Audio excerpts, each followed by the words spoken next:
Hello friends, GK Prince academy में आप सभी का स्वागत है। मैं राकेश आप सभी का स्वागत करता हूं। तो हम लोग डिस्कस कर रहे थे परीक्षा मंथन उत्तर प्रदेश अधीनस्थ लोक चयन सेवा आयोग लेखपाल सामान्य भर्ती परीक्षा 2021-22, जिसमें हम लोग ग्राम समाज एवं विकास के पोर्शन को देख रहे थे। तो उसमें जो है 4 पार्ट हो चुके हैं, जो कि उसका वीडियो अपलोड है और उसका प्लेलिस्ट भी बना दिया गया। तो आप लोग जाकर चैनल पेज से इसके पार्ट को देख सकते हैं। ठीक है, छोटा छोटा पार्ट है तो कोई ज़्यादा बड़ा भी नहीं, तो आप लोग उसको देख सकते हैं। और ये उसी का नेक्स्ट पार्ट यानी कि 5वां पार्ट है, जिसमें आज हम डिस्कशन करेंगे ग्रामीण संदर्भ में कुछ महत्वपूर्ण जानकारियों के बारे में। और इसमें जो है ये इसका आखिरी पार्ट होगा इस पोर्शन का, ग्राम समाज एवं विकास का, जो कि कंप्लीट परीक्षा मंथन की बुक से सारे पाँचों पार्टों में सिमट गया। ठीक है, तो आप लोग उसको जाइए देखिए, इंपॉर्टेंट है आपके एग्जाम्स के लिए, क्योंकि बहुत पॉइंट टू पॉइंट दिया गया है जो कि आपके एग्ज़ाम के लिए जो इम्पॉर्टेंट है। ठीक है, तो चलिए स्टार्ट करते हैं वीडियो को। और स्टार्ट करने से पहले अगर हमारे चैनल पर आप लोग नए हैं तो चैनल को सब्सक्राइब करें, वीडियो को भी लाइक करें, साथ में बेल आइकन भी प्रेस करें, जिससे कि अगला वीडियो अगर अपलोड हो तो आपको तुरंत नोटिफिकेशन मिल जाए। ठीक है, तो आज की इस वीडियो में जो कि पार्ट 5 है, इसमें देखेंगे ग्रामीण संदर्भ में कुछ महत्वपूर्ण जानकारियाँ। तो उसमें हम सबसे पहले आज लेखपाल के बारे में जानेंगे। तो लेखपाल जो होता है एक सरकारी कर्मचारी होता है, और जो कि अपने हल्का यानी कि क्षेत्र, उसका जो क्षेत्र मिला होता है उसको हल्का कहा जाता है, तो के अंतर्गत पड़ने वाले प्रत्येक खेत एवं अन्य भूमियों का संपूर्ण लेखा जोखा जो है अपने रजिस्टर में दर्ज करता है। यानी भूमि अभिलेखों से संबंधित जानकारियाँ जो है अब लेखपाल के रजिस्टर में दर्ज रहती हैं। ठीक है, तो ये लेखपाल का कार्य होता है। लेखपाल जिन तथ्यों को अपने खसरा में दर्ज करता है वह होती हैं उसके हल्के यानी कि क्षेत्र के किसान किस किस नंबर की भूमि पर मालिकाना हक रखते हैं, तथा इन भूमियों को किन किन जिनसों के यानी कि फसलों की पैदावार होती है, और इन भूमियों का लगान जो है भू राजस्व कितना है, ये सारे लेखा जोखा जो है लेखपाल के पास होता है। ठीक है, किसी भूमि पर कृषक का स्वामित्व समाप्त होने अथवा कृषक की मृत्यु होने पर उस भूमि के नए स्वामी का नाम लेखपाल जिलाधिकारी या तहसीलदार के आदेशानुसार जो है दर्ज करता है। ठीक है, अब हम बात करेंगे खसरा। खसरा एक शब्द आया था अभी, तो खसरा देखिए, खसरा मसाहती यानी कि लेखपाल की वो बही होती है जिसमें उसके क्षेत्र यानी हल्के के प्रत्येक गांव के भू अभिलेखों से संबंधित अनेक बातें दर्ज रहती हैं। लेखपाल इसमें वार्षिक प्रविष्टियां दर्ज करता रहता है, और इसमें मतलब हर साल जो है नया चीज़ें जोड़ता रहता है, अपडेट करता रहता है। खसरा की ग्रामवार पंजी में लेखपाल सालाना अपने हल्के के गांव के नाजायज कब्जों को दर्ज करता है, तथा इसकी रिपोर्ट जो है राजस्व निरीक्षक को प्रेषित करता है। ठीक है, इसके बाद खसरे में जो है लेखपाल के हल्के के अंतर्गत पड़ने वाले गाँवों के भू अभिलेखों एवं फसल विवरण आदि से जुड़ी छोटी बड़ी जानकारी दर्ज रहती है। ठीक है, तो इसमें जितना भी गांव से संबंधित वो भी भू अभिलेख या फसल के विवरण से जितनी भी छोटी या बड़ी जानकारी वो सारी जो है खसरा में मिलेंगी, आपको दर्ज हो रहती हैं। इसमें गांव के लुप्त सीमा चिन्ह, त्रुटिपूर्ण सीमा चिन्हों को न सिर्फ दर्ज किया जाता है बल्कि प्रत्येक वित्तीय वर्ष में इसे तहसील को भी अवगत कराया जाता है। ठीक है, करवाया जाता है। तो इस तरीके से आप खसरा के बारे में जान चुके होंगे थोड़ी बहुत बातें कि खसरा के इम्पोर्टेंस क्या है, खसरा में क्या क्या होता है। ठीक है, तो और खसरा किसके पास होता है। अगला पॉइंट है या अगली जो है जानकारी है वो खतौनी के बारे में हम देखेंगे। खतौनी क्या है। ठीक है, खतौनी से अभिप्राय विभिन्न मदों की अलग अलग खाते वाली उस बही से होता है जिसमें खसरा रजिस्टर का भूमि के खातों के अनुसार इंद्राज यानी कि प्रविष्ट किया जाता है। ठीक है, इसमें काश्तकार के खेत संबंधी सभी विवरण दर्ज रहते हैं और यह काम लेखपाल ही करता है। ठीक है, तो ये हो गया खतौनी के बारे में। अब हम जानेंगे रोजनामचा क्या है। रोजनामचा शब्द जो है ये इसका अभिप्राय उस दैनिक पुस्तिका से होता है जिसमें लेखपाल द्वारा रोज के सरकारी कार्यों का विवरण जो है प्रविष्ट किया जाता है लेखपाल द्वारा। ठीक है, मसलन हल्के के किसी किसान की मृत्यु, खेतों की गश्त, तहसील की उपस्थिति का विवरण, पशुओं की बीमारी एवं कृषि की जांच आदि जो है इस रोजनामचे में जो है पर डे दर्ज की जाती है लेखपाल द्वारा। ठीक है, इसके बाद अब जिल्द बंदोबस्त के बारे में समझेंगे। तो जिल्द बंदोबस्त जो किसी जनपद के अंतर्गत पड़ने वाले प्रत्येक गांव की भूमि की पैमाइश कर बनाई जाने वाली जिल्द, जो कि जिले के बंदोबस्त के समय बनाई जाती है, को ही जिल्द बंदोबस्त कहा जाता है। ठीक, और यह जिल्द भू स्वामित्व का विश्वसनीय आधार माना जाता है। अगला पॉइंट है जमाबंदी। जमाबंदी क्या होती है?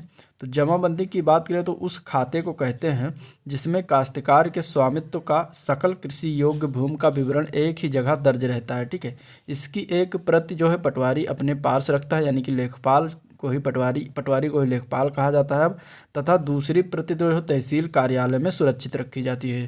तो यानी 2 प्रति होती है, एक लेखपाल के पास और एक तहसील कार्यालय में रखी जाती है। ठीक है, जमाबंदी के नवीनीकरण का प्रावधान जो है प्रत्येक 4 वर्ष पर होता है। ठीक है, और यदि इन 4 वर्षों में भू स्वामित्व से संबंधित कोई परिवर्तन होता है तो उसे पटवारी द्वारा जमाबंदी में दर्ज किया जाता है। कंप्यूटर युग के सूत्रपात के साथ अब जमाबंदी का काम जो है कंप्यूटर द्वारा किया जाने लगा है। ठीक है, अगला पॉइंट है, अगला शब्द है नामांतरण। तो नामांतरण जो होता है वो प्रक्रिया कहलाती है जिसके तहत कृषि भूमि के स्वामित्व में परिवर्तन किया जाता है। इसके लिए ग्राम पंचायत की बैठक में सरपंच द्वारा प्रस्ताव रखा जाता है और यदि इस प्रस्ताव से सभी सदस्य सहमत होते हैं तो अनापत्ति प्रमाण पत्र यानी कि एनओसी जारी कर दिया जाता है। ठीक है, और इसके बाद उत्तराधिकार से भूमि प्राप्त होने, वसीयत से भूमि प्राप्त होने, सक्षम न्यायालय के निर्णय द्वारा भूमि प्राप्त होने, दान या भेंट स्वरूप भूमि प्राप्त होने, भूमि के उपयोग में परिवर्तन होने, भूमि को गिरवी रखने व ऋण मुक्त पर पुनः नामांतरण होने, किसी आवंटन से भूमि प्राप्त होने, भूमि का क्रय विक्रय किए जाने एवं भूमि स्वामित्व आवंटन के पट्टे जारी को किए जाने की आदि स्थितियों में जो है नामांतरण आवश्यक होता है। ठीक है, अब इसके बाद रूपांतरण की बात करेंगे। तो रूपांतरण जो है ये अभिप्राय उस प्रक्रिया से होता है जब किसी कृषि भूमि का बदलाव गैर कृषि भूमि में होता है, तब रूपांतरण किया। जैसे कि यदि कृषि भूमि का व्यावसायिक अथवा आवासीय प्रयोग किया जाना है तो इस स्थिति में कृषि भूमि का रूपांतरण आवश्यक माना जाता है। ठीक है, अगला शब्द है लगान। भू राजस्व के सब परिप्रेक्ष्य में लगान यानी भू राजस्व उस निर्धारित राजस्व को कहते हैं राशि को कहते हैं जो कि सरकार द्वारा कृषि भूमि का उपयोग किए जाने के एवज में कृषकों से वसूली जाती है। ठीक है, उसे भू राजस्व या लगान कहा जाता है। ठीक है, लगान वर्ष में 2 बार जमा करनी होती है जिसका निर्धारण भूमि की बाजार दर, कृषि भूमि की उर्वरा शक्ति को ध्यान में रखकर किया जाता है। संभागीय स्तर पर संभागीय आयुक्त, जिला स्तर पर जिलाधिकारी, उपखंड स्तर पर उपखंड अधिकारी, तहसील स्तर पर तहसीलदार एवं ग्राम पंचायत स्तर पर लेखपाल लगान संबंधी काम देखते हैं।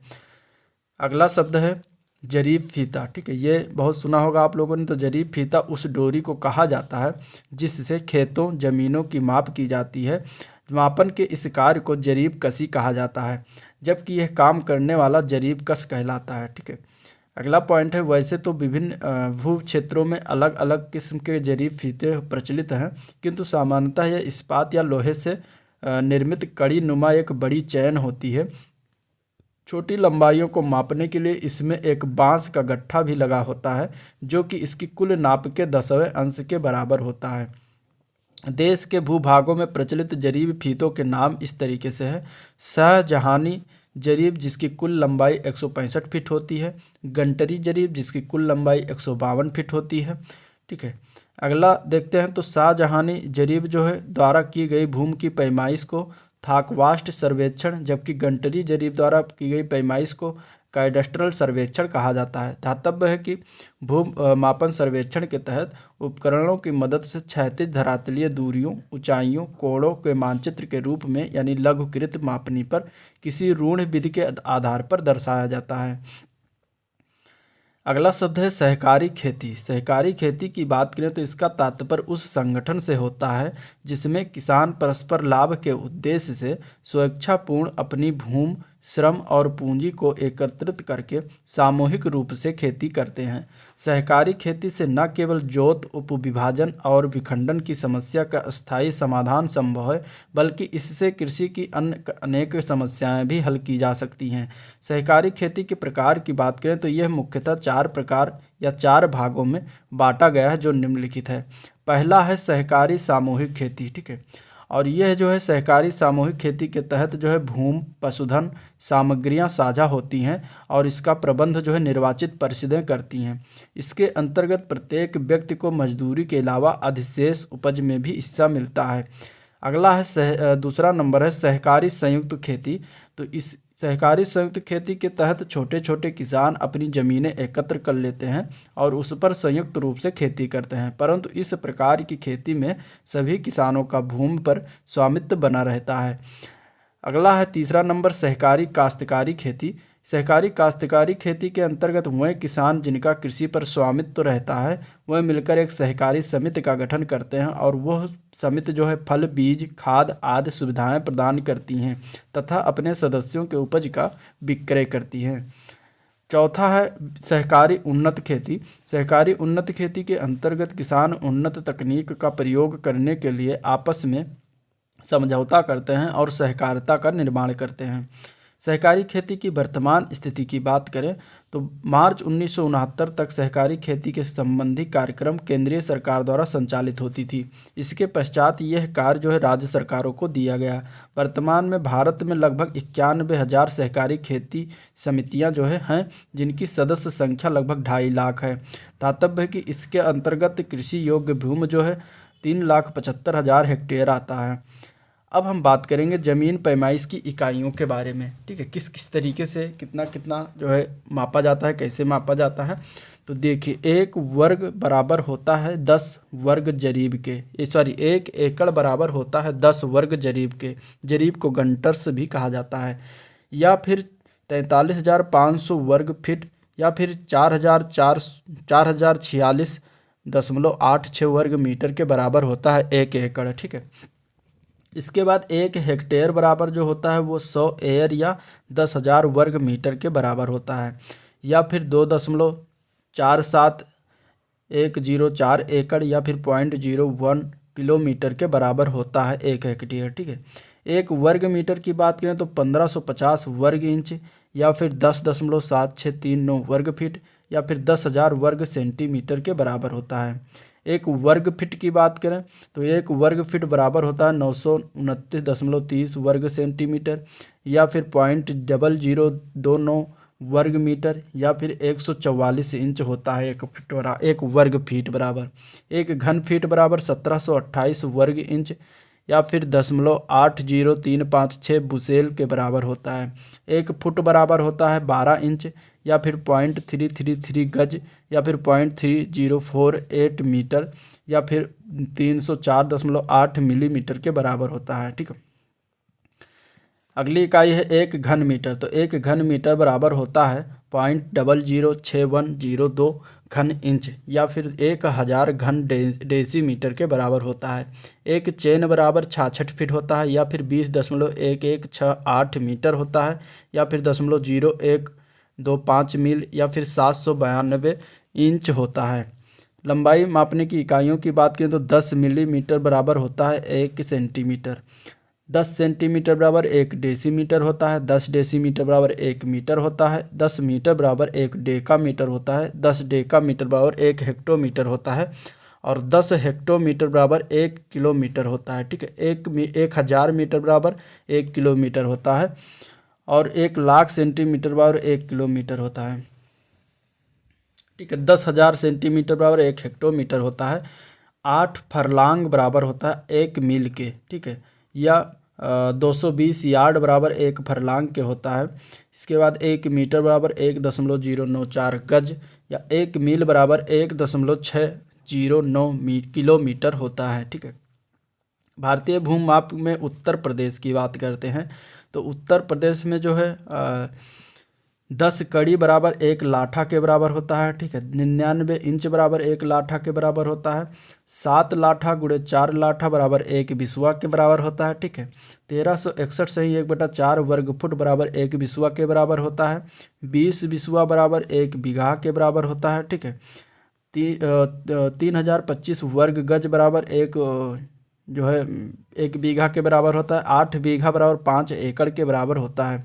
उत्तर प्रदेश में प्रचलित माप की बात करें तो 1 बीघा बराबर 20 बिस्वा के बराबर, ठीक है। 1 बीघा बराबर 55 गुणे 55 वर्ग गज। 1 बिस्वा बराबर 20 बिस्वांसी। 1 बिस्वांसी बराबर 20 कचवांसी और 1 एकड़ बराबर 1.62 बीघा के बराबर होता है, ठीक है। तो ये थे कुछ प्रचलित उत्तर प्रदेश में माप जो पूछा जाता है एग्जाम में, ठीक है। और ये इसी के साथ जो है लेखपाल के जो परीक्षा मंथन सामान्य भर्ती परीक्षा के ग्राम समाज एवं विकास का जो पोर्शन था वो पूरा हुआ समाप्त, जो कि ये परीक्षा मंथन के बुक में जो दिया था। ठीक है, तो 5 पार्टों में ये बना हुआ है। इसका प्लेलिस्ट मैंने बना दिया, आप लोग वहाँ से पूरा 5 पार्ट देख सकते हैं। ठीक है, और अगर वीडियो पसंद आया तो लाइक करिए, चैनल को भी सब्सक्राइब करिए, साथ में दोस्तों को भी शेयर करिए। ठीक है, और मिलते हैं नेक्स्ट दिन, तब तक के लिए थैंक यू।